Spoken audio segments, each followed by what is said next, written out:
Now the fun part of the video where I get to tell you what was wrong in my opinion and what I would do differently. Number one, this face. We don't need 3 facing passes. And then the 3rd facing pass is too slow. There's no need for a finished face on this part because we're going to hack all that off. So we're going to rewind it, cut it back, and do it again at full speed. This should be.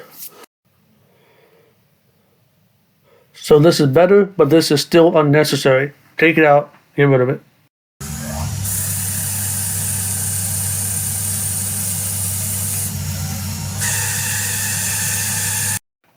We hear this tool right now screaming away, being almost ground into the part.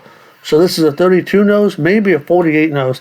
This is too much. A 48 nose doing like 24, 25, 30 thou rev is too much. On a 32, it's way too much. I don't think it's that. It looks like it might be a 48. Still too much. You didn't engage the nose radius. You need to get most of that nose radius, like 75% of it engaged, to get proper cut and not have total shit.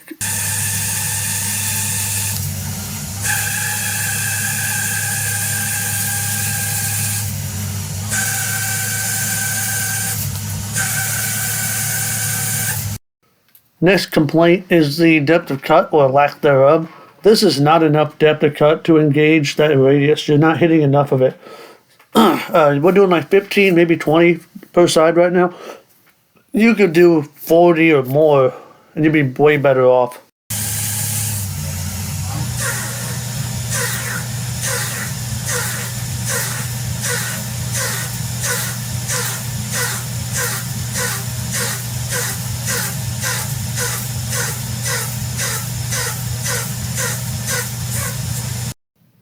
First, this is a no-no. I don't do this. I don't ever recommend this. You're putting a lot of force on the end of that spindle trying to basically face down at a pretty high rate. You're better off to do a standard rough pass towards the spindle bearings where the machine is the strongest.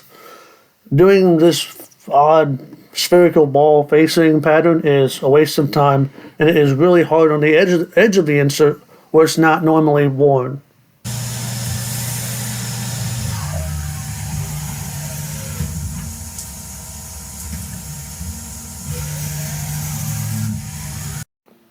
There isn't a whole lot I can complain about here. Maybe you could have set the second cut to be closer to the part.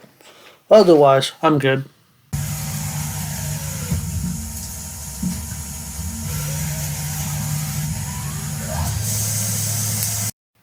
My complaint here is that I don't need that 35-degree insert. I could do this with a 55, get a 32 nose.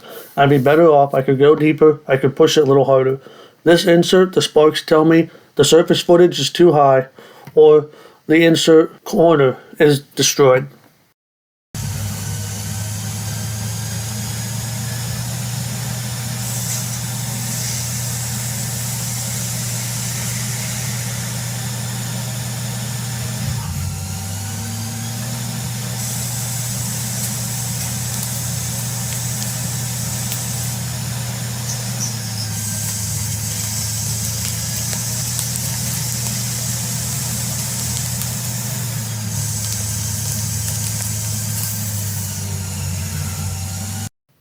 Why are we doing 2 finish passes? This is unnecessary. Normally you make the part start to finish, so any tool pressure that you do have is already taken up by you having machined the part to begin with. You push your insert deeper, you pull it back a little more, you get your taper out, whatever. You do that in one shot. You don't do 2 finish passes. It's more or less a waste of time. It also prevents dragging, chip dragging on the insert, and just unnecessary wear to the tool and your machine. I made a speech bubble comment in the first half of the video asking why are we not using left-handed tools. So the biggest advantage to it is that you can put more force into the ways. You put all the force into the ways. Instead of trying to lift the turret up off of them, the machine acts more rigid, just like when you want to push into the spindle instead of trying to push down on the part and lift the spindle off of the housing. You want to push on the ways, you want to push on the rails.